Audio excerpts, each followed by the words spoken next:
But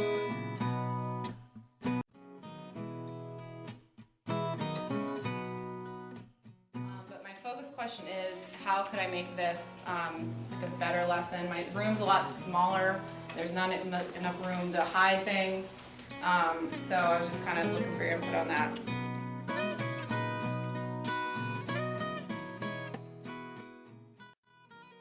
Packet, they have a checklist for each station that they had on the front. The check yourself before you wreck yourself of each thing they had to complete. And then inside the packet, a more detailed explanation of what they needed to do at each station.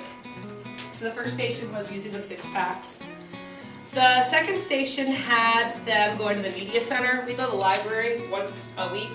At the library, Miss Bridges signed off on their packet for their behavior. They're expecting the library to read for 15 minutes, take an AR test, and also do their solid sustained. What I did was I mainly stayed with stations 4 and 5 with the nonfiction text. Those were from the New York Times and were a little bit of trickier articles. This took about a week, and it had the students switching from activity to activity about every 20 minutes. So each day they did one part of the section, or that was the plan. Like I said, Ms. Norris would pull some of our students out during that time. And this was also their rubric in a sense. So each day they knew, okay, I have to answer these essay questions, I have to write. The students are already going to have pre-knowledge on the physical properties of matter and physical change in chemistry. So the assignment is actually I'm going to take students, I'm going to group them in 8 different groups, and these are going to be on their math test scores. So they're going to be higher groups and lower groups, right? Because and we're going to be building frequency tables. So we're going to be using the physical properties of matter from chemistry, such as density and specific heat, and some of these numbers are simple to harder. So the lower groups in math will have the more simple numbers, and then the higher groups will get some more. What we're going to be doing is building a frequency table with this information from this website.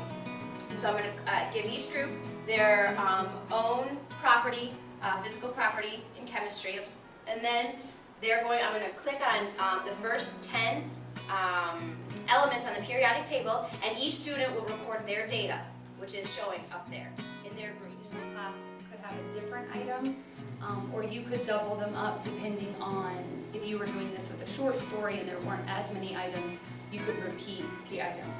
Every student would get one bag. On the back of the lesson plan, you'll see I've attached the instructions. It's the suggested steps for a brown bag exam. Then get into groups of 3 and discuss this with their group members. And their group members can give them feedback as well. So while it's an assessment, it's okay for them to talk and okay for them to work collaboratively. Okay, are there any clarifying questions? How many days did you say that? It was supposed to take a week. It took a little bit longer because my mini lessons normally took over 15 minutes of my direct instruction. But that was my goal, for it to be a week. And then some days, we'd have shorter class periods. Sure. What kind of technology, hands-on technology, do you have that you could use walking around the room? I have my iPad and my iPhone. You're asking for me to use? Okay.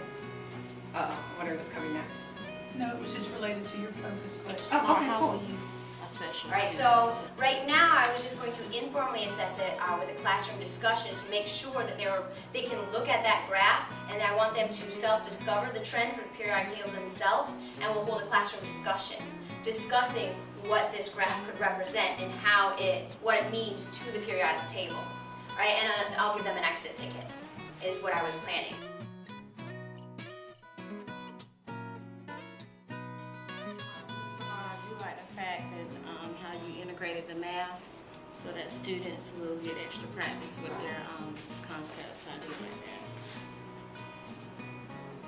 I'm very pleased to see you using your internet resources along with what you're doing in the classroom, and the idea of there having the graphic calculator with what's going on the board. And if you had thought about it, we do have the mobile computers, so you could actually have like a subgroup, working on other websites. I love the lesson. talk about my lesson plans. This is a good lesson plan. I like the way it's organized. I like the different groups that you're doing and that they're working on so many different things at the same time, but extended over. Differentiated lessons that we've seen during tuning, and I thought that it was really worthwhile to be able to see that because I could really replicate that in a lot of the things that I'm going to be doing over the next few weeks.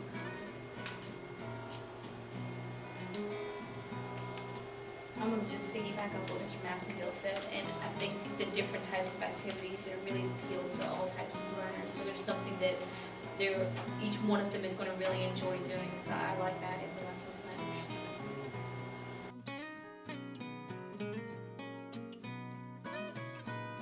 One group leader, one of the students in each group who is particularly responsible, and if someone is particularly off task, they can flag you if you don't happen to be in that area, and then you can hit Classroom Dojo. And if it's up on the smartboard, they know every time they've done something wrong if they get off task. And that's a prompt to them because they can end up back on task. You can give them a point to kind of get rid of the negative point that they got. And that would be one way to monitor, but using the kids.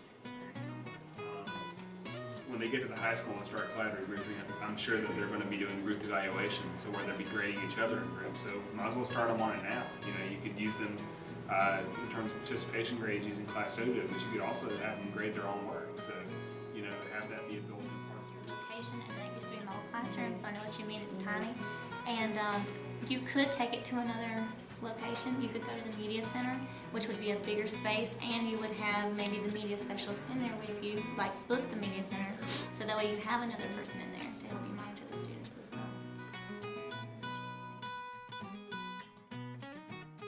All right, well, thank you for your warm feedback.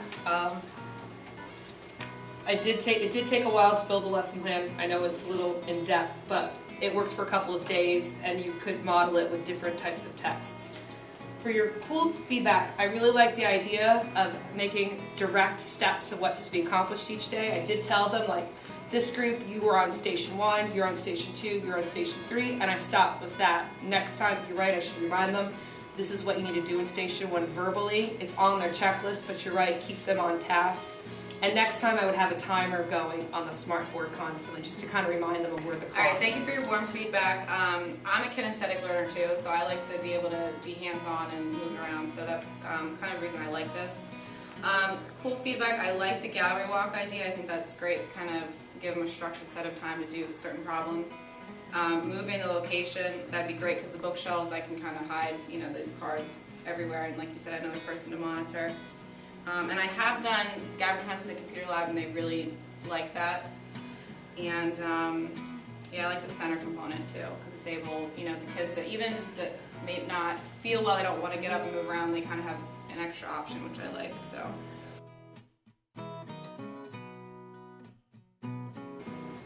Okay, for 3 to 5 minutes, we will debrief. During this period, I want us to critique the experience. Was it helpful? What was not helpful? What did we learn from this experience today? I always love doing this because we not only help our presenter, but we help each other. Like, for instance, Ms. Gilliland's suggestion of taking the work from one person in the group to grade the group, that helps them keep all of their group members on task, not just themselves, but they keep each other as well. I love that. So in doing this, we get to share these Okay. things. Yeah, I think it was really helpful to get feedback from math teachers and also help me think outside the box a little bit more and think bigger with the essential questions to the assessment. You know, I think that will help drive my instruction. Like we've all been saying, every time we do this, we all learn something new. And this particular activity is something new for all of us. It's cross-curricular, and it's just a great idea that we can all benefit from. So these sessions are really great for that. When you're not strong, and I'll be your friend, well, I'll help you carry on before it won't be long till I'm gonna need somebody to lean on. You just call when